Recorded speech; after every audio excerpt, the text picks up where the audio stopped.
course, I am your host here at the Crane Connection. I am joined today by Brian Scott. Welcome. It's great to be here. Thanks for having me. Yeah, absolutely. Great to see you here as well.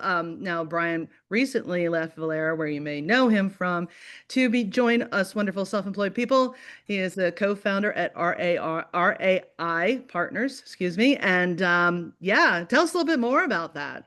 Yeah, it's super fun. First of all, I've been kind of joined together with Ed and Jay, the other two founders of RAI, for a number of years. They were actually clients of Valera, and that's how I got to know them, and been helping them on the side, build the business, and decided to join up. And so it's been a fun ride over the last couple months, and it is fun, and it's very different being part of the self-employed kind of generation. So it's been fun. Yeah, cool. Yeah, I'd be hard pressed to go back. We'll see. um, but so Brian, tell us a little bit more about RAI. I said it right. Oh wow. Yeah. RAI. Yep. With partners and what you all do there. Yeah, a lot of the key focus is helping credit unions grow. All of us have seen the need for credit unions to grow. Just recently, the statistics came out that if you take all the credit unions below $1 billion in assets, they're actually declining in membership. So part of our focus at RAI is how do we help credit unions grow, specifically using their credit card programs. And we see credit cards as a great entree to bring in new members and serve more members. So what we do is we take all the credit card loans that a credit union wouldn't approve, and we give them a second look. And right now we're offering 90+% of those that get turned down, we're offering them a card. And it can have the credit union's brand on it, or it can have ours. But keeping the credit union's brand is a great way to say, hey, member, we're serving you with our brand, or to bring in new members. A new member comes in, applies for a card. If you decline them, does that leave a great taste in their mouth as they would go for other loans or other types of services at the credit union? So this gives us a way to serve them. We also will take a portion, a hand-selected portion of an existing credit card portfolio, and we can acquire that. So it may not be profitable for the credit union, but we can take that on and help make it profitable and pay back a rev share back to the credit union. So it's really a way for credit unions to serve more members with a credit card. Yeah, wow. So does that card, it comes completely off the credit union's books, or how does that work? Comes completely. So they can remove the allowance for loan loss. They can remove any of the rewards redemption expenses that they've allocated. Plus, they don't have any of the fraud risk, any of the collections risk. It all becomes us, but the branding remains the credit union's brand. And we share all the data and information about that cardholder, about that member, back with the credit union, because we view it as their member. And we want them to feel, the member, we want them to feel like they're integrated into everything else the credit union's doing. Yeah, that's awesome because I mean, you were mentioning you can have it as, your brand, but really, keeping the credit union or keeping the member invested in the credit union because Right. they feel like the credit union's invested in them because they're the front man, if you will. Yeah. Yeah. And at some point, maybe that member becomes a good credit-worthy member that the credit union wants to bring back in, and we'll allow that to happen too. So it's not just if that member comes to us, they're gone forever. From the credit card perspective, the credit union can bring them back too. Yeah, I imagine that's going to be pretty important in the coming year or two. Things are on a little bit on the decline in the economy in general. Yeah, I mean, a jobs report just came out where essentially no new net jobs were added. And so that's going to put a crimp on, credit quality and those kind of things. And we become another option for credit unions to, again, offer credit cards to their members. Mm-hmm.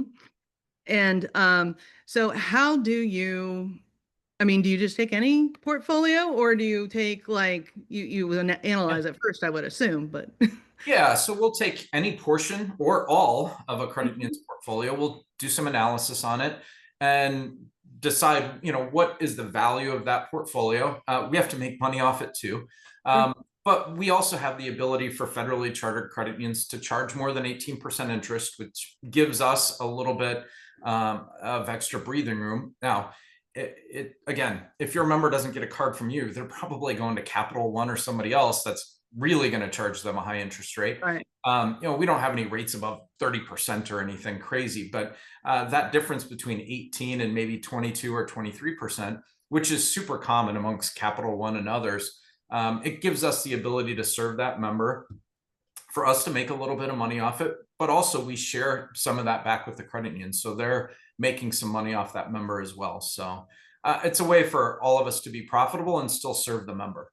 Yeah, yeah, that's great. And so do you do any types like the CD paper that that's also Yeah, are we serving do. because that's their job, right? Yeah, we do. So everything from obviously A and A plus paper all the way down to, we have share secure programs, secure card programs. Somebody may only get a $500 credit line with a little bit higher interest rate. But again, that member, if they're not getting a card from you or from us, they're going to go to Capital One or Chase or one of those other bank lenders, and then they become a part of the bank ecosystem, and they're getting marketed to every Saturday and Sunday when you're watching football on TV about Capital One. So this is again a way for the credit union brand to stay front and center with that member. Yeah. Yeah, and I feel like credit cards are becoming more important. More credit unions are getting into credit cards, which I 20 years ago was saying, why aren't we doing more with credit cards? I think payments are so important. Hmm. You think about how many times you make a payment on either a credit card or a debit card each month. It's 70, 80 different times, and that's 70 or 80 different interactions the credit union is having with the member. Hmm. And especially with the compression on interchange on debit, credit becomes a great way for credit unions to serve more members. And we don't want to serve the members that the credit union wants to serve directly with their program. We'll take all Sure. the rest. And again, it's a way that you can be deeper in the wallet of your members, and just more products and services, the better it is when they want a mortgage or an auto loan or the other things. They see the credit union's brand every time they're pulling their credit card out. Exactly. It's your personal little billboard right there. Right, exactly. And so how does it work for a credit union, like when they want to, engage you all? How does that work? Yeah. So they can call me. uh, we're still small and mighty, but they can call me, interact with any of us at RAI. It's really a simple process. So we've gotten the process down to 6 to 8 weeks from the time somebody says they want to do business with us to the time where we can actually be issuing cards with their brand on it. So it's a really fast process.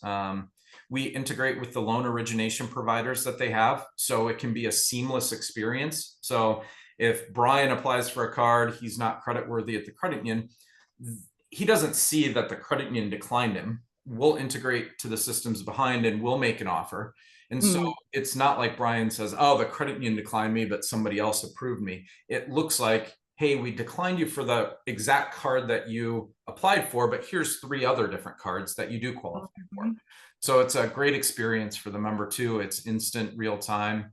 If the credit union doesn't want that real time experience, we can also do it with files. But most everybody I've talked to, they want their brand on it, and they want Right, an right. instant experience for the members. So Right, exactly, because I think that's part of treating those members who may have poorer credit or have been historically underserved, and still treat them with dignity, because it's not going to take them 2 days to decide for a loan committee to decide yeah, what's going on here. yeah. We've also got some neat things where, like co-branded or affinity cards. We're doing some things with college programs and some Hmm. credit unions where the credit union can market a card at a college football game and use that as a way to bring in new members. Well, if you're not going to apply all the credit card applications you get, it trickles down. You're not getting those as members too. So we can kind of help behind the scenes do, whether it be sports marketing programs, startup programs. We're doing some of those. Hmm. Business programs where credit unions may not have the expertise to do a business program, but we can help them issue cards to their business members too. Yeah, yeah. I gotta talk to you about that one. All right. Um, so, do you have any concerns about what's going on in the market going, for the next couple of years, where it seems like we are looking at a downward trend? And would you advise credit unions to kind of mitigate that? Yeah. Well, there's a couple things. The economy goes through peaks and valleys all the time. And, if you look over a longer time frame, it's pretty much always gone up, right? And so we kind of take the long view of this, and Mm. we take the view, and we encourage credit unions to do the same thing, that not every single credit card might be a great risk, but when you put it into a mutual fund of other, just like a mutual fund of stocks, not every stock is going to go up, but they work in conjunction. Some go up, some go down. And that's the way we view credit cards. Like, not every credit card is a perfect credit risk, but when you put it in with others, it is. And so we really encourage credit unions, take what we do and use it in your own portfolio, but anything you can do to serve more members, get your members using your payment vehicles is a good thing. It encourages them to stay in the credit union, use more products and services from the credit union. So that's kind of the view that we have. Yeah, we think there's some things in the economy that are going to be a little bit tougher. Jobs is a big one. Interest rates might also come down as part of that. So there's different factors working pros and cons. So Yeah. again, we take the long view on that, and we encourage credit unions to do the same thing. Yeah, absolutely.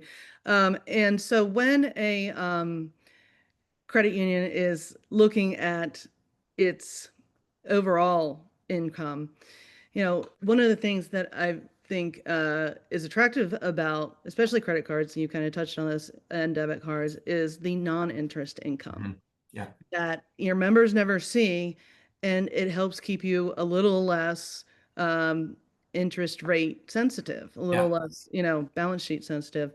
You talk a little bit about that, how you advise credit unions to use credit cards in other ways, I guess. Yeah. Yeah, we've been fans for a long time of use credit cards to, in some way, cannibalize debit activity. Because again, that non-interest income, the interchange income on debit has been shrinking.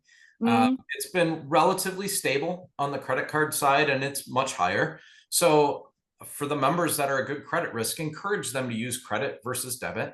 And people like us, we can actually help with the non-interest income too, because they're not taking any of the risk, either the fraud risk or the underwriting risk, when we have the credit card, but we are sharing the profitability back with the credit union. So we also can be a positive influence to that non-interest income too. Yeah.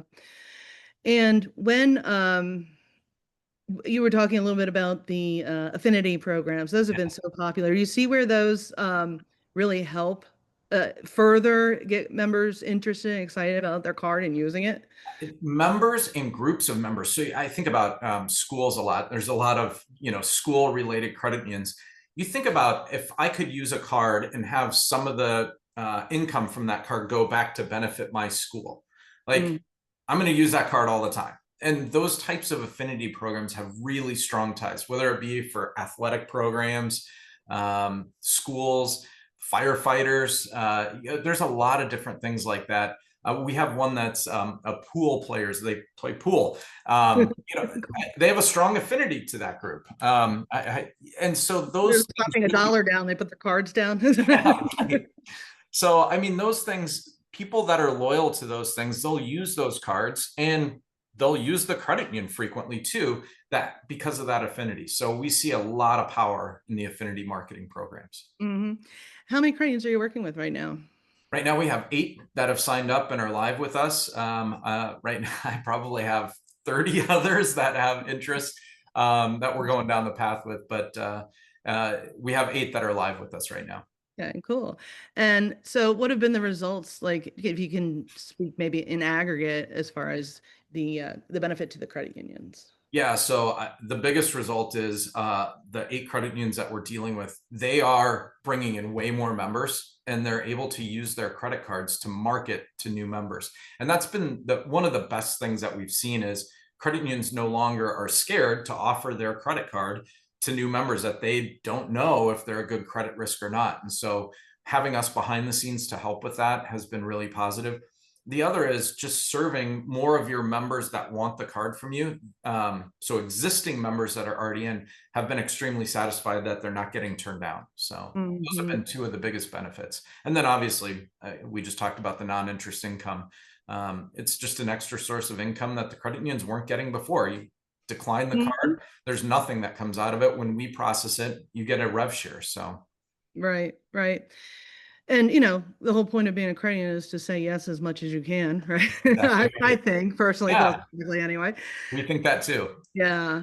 And so tell us what else is new with you. I know you you left your previous employer, and what else you're into, what you got your fingers into Yeah, personally. so my whole career has been in credit unions. It was my college internship. I was a freshman at Drake University, and I started at the members group, which ended up combining with co-op and PSU combined to form Valera. So I've been a part of that for over 30 years, and great companies, great experiences. I loved working there. It got me into this, and so it's just been fun, and I've loved to see credit unions grow. I've loved to see the passion that credit unions have for serving their members. So what's next for me is obviously doing this, but I'm always looking out for what can I do to help credit unions grow. I think there's a lot of great smaller companies like ours out there Mm-hmm. that are doing unique and positive things for credit unions. I'd love to help those companies like ours get deeper into the credit union space. So, there's a lot of really good companies that are smaller startups. And that's part of what I recognize is, man, if I can help all these great startup companies get deeper into credit unions and help them grow, there's probably a place there I could help too. So, Mm-hmm.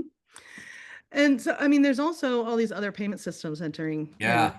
So that's an exciting time for you, I'm sure, keeping up. Crypto is big. Not even the Bitcoin side of it, the stable coin side is, I think, an interesting way to bring in new members too. So there's a lot of really positive ways that I think credit unions can do more with their members. And part of it's just kind of looking outside the typical box that a lot of credit unions have been stuck in for a long time.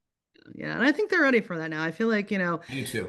with the AI and understanding that now, I think to a certain level. And before that, it was like when crypto was first introduced, and although we're getting comfortable with that as well. And now with the stable coin, the Genius Bill Yeah. that passed and became law, I think that's going to be a whole new system at some point. But yeah, so any thoughts on where that's heading for credit unions? Well, listen, I think a lot of credit unions are starting to look at it. On the bank side, there's a lot of banks that are already in it. And I think it's one of those things that you have to be in early. The stable coin market is very different than the more speculative Bitcoin type market. And it's really important for credit unions to understand the difference between those two. One Right. might be an investment vehicle, a growth vehicle. Another is just a payments vehicle. And so using stable coins and using that as different ways to pay and transfer money, whether it be cross-border, some of those kind of things, it's coming. And if not here already. So Right. something that credit unions should definitely be in. Yeah, we're starting to see more and more that, oh, we introduced our own coin. Yeah, yeah. See who ends up in the end with Yeah, the and that's a big difference, the speculative side versus just the stable yep, side. Yeah, yep, yep. Because the stable coin are based on the US dollar or that's whatever right. market you're in. So anyway, yeah, I always offer my guests the final thoughts. How would you like to close out with our credit union audience today? Yeah, first of all, I want to thank you. I appreciate you having me here. Being a smaller startup company, it's great to have some of these outlets like this to share our message. So first of all, thank you to you. And to credit unions that are listening and watching, look for all the great smaller companies out there that are doing unique and innovative things. There's a lot of benefit that credit unions can get out of it. So hope to talk to many of them. Yeah, awesome. Thank you so much.